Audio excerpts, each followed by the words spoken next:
Ya.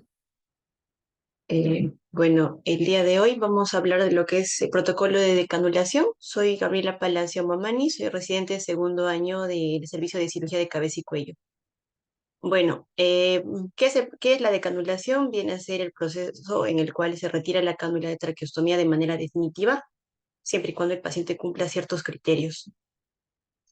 Bueno, hay dos formas de decanular a un paciente. Primero, por oclusión progresiva. Eso quiere decir, aquí vemos en el lado derecho es una cánula fenestrada. Normalmente, cuando se procede a la traqueostomía, se coloca una cánula que es no fenestrada, es decir, no tiene estos agujeritos. Entonces, para iniciar la decanulación por este medio, sí o sí tiene que tener una cánula fenestrada con los agujeros que vemos aquí. Y consiste en que esta cánula tiene que estar con una cánula interna como esta que vemos aquí, la celeste, para que el paciente pueda ocluir la cánula y el aire pueda pasar hacia la vía aérea superior. Bueno, este método consiste primero, se ocluye y se ve la tolerancia del paciente unos minutos. Si el paciente tolerara, se comienza a hacer espacios de tiempo, por ejemplo, 15 minutos, se destapa la cánula 15 minutos, luego 30, luego 2 horas, si tolerara ya 12 horas, finalmente 24 y en algunos protocolos o en algunos hospitales manejan hasta 72 horas en el que el paciente tiene que estar con la cánula ocluida. Y otro método es mediante el cambio a cánulas de menor calibre. Bueno, como les comenté, generalmente el hacer la traqueostomía es una cánula no fenestrada. Tiene que cambiarse a una cánula, primero, que no tenga cap y segundo, a una de menor tamaño de la que porta, ¿no? Para esto, un requisito indispensable es que esa traqueostomía tenga por lo menos 5 a 7 días de antigüedad, es decir, que ya se esté formando la fístula traqueocutánea y bueno, consiste básicamente en cambiar cánulas puede ser interdiario, 3 o 5, cada 3 o cada 5 días, y viendo la tolerancia del paciente.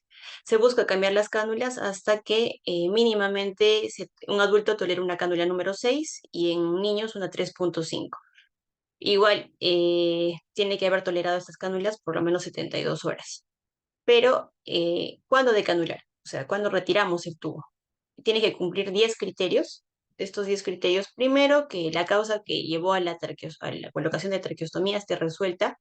En segundo lugar, integridad neurológica, es decir, que no haya ninguna causa que pueda generar que el paciente se aspire o tenga algún problema. Aquí coloqué ausencia de enfermedades psiquiátricas, pero es una contraindicación relativa. En tercer lugar, que esté hemodinámicamente estable, ausencia de infección activa o sepsis, integridad y funcionalidad de la vía respiratoria superior e inferior, esto mediante una fibrobroncoscopia. Descartar que el paciente tenga una estenosis traqueal o subglótica mayor al 30%, esto mediante una laringoscopía. Además, el paciente no debe encontrarse ni requerir de manera pronta ventilación mecánica. Eh, 8, que tenga un adecuado manejo de secreciones, es decir, que las puede eliminar solo por la boca. Que tenga un buen reflejo de deglución y un buen reflejo nauseoso. Que tenga reflejos de defensa como el reflejo toxígeno eficaz. Eso tienen que cumplir los 10 criterios, sí o sí. En lo que concierne, bueno, una vez que cumplen los 10 criterios, se procede a la decanulación, que va a durar entre 15 a 30 minutos, que consiste, si es que tuviera una cánula con CAP, se desinfla el CAP y se valora. Si es que tolera la decanulación y no hay deterioro respiratorio, se procede a la decanulación por cualquiera de las dos vías que les acabo de explicar. Si no tolerara y hay deterioro respiratorio, se tiene que recolocar. Recordemos que las cánulas de traqueostomía vienen con una guía. Entonces, con la guía se coloca la guía y se recoloca la cánula de traqueostomía hasta que el paciente pueda cumplir con los criterios. Una vez decanulado, el paciente tiene que tener un monitoreo intrahospitalario mínimo de 24 horas, perdón, con, eh, con saturación de oxígeno cada 4 o 6 horas y una radiografía de tórax antes del egreso. Bueno, cuando estamos en el momento de la decanulación, durante esos 15 a 30 minutos se debe evaluar primero presencia o ausencia de respiración nasal, oral o ambas. Observar datos de dificultad respiratoria, por ejemplo, estridor, ruidos respiratorios mínimos o ausentes en la auscultación cervical, ausencia de flujo aéreo nasal u oral, retracción supraclavicular intercostal o ambas, inspiración prolongada, diaforesis, saturación de oxígeno menor del 90%, o que la frecuencia respiratoria se eleve 10 respiraciones por encima de la frecuencia que tenía el paciente previa a la decanulación, o que la frecuencia respiratoria caiga a menos de 8. Y además verificar fonación. Fonación ya se va bien, ya se va verificando previamente al usar la cánula fenestrada porque ya permite el paso del aire hacia la vía aérea superior, o con las cánulas de menor calibre que también permiten de alguna u otra manera el pasaje de aire. Una vez decanulado el paciente, se procede al retiro bueno, la decanulación consiste básicamente en retiro de cánula, se coloca una gasa y se ocluye. Generalmente se busca que esté sellado con esparadrapo y se le educa al paciente o a la familia que cuando el paciente hable o tosa, tiene que hacer una pequeña presión sobre el orificio para que no a la larga se cree una fístula traqueocutánea que no cierra. Existen casos especiales como los casos en los que generalmente son traqueostomías de emergencia, ¿no? Oclusión aguda de la vía aérea por cuerpo extraño, reacción alérgica, angioedema o causa infecciosa como una epiclotitis. En esos casos, el paciente puede requerir traqueostomía, se puede realizar la traqueostomía, pero no necesariamente va a permanecer con el tubo de traqueostomía por muchos días.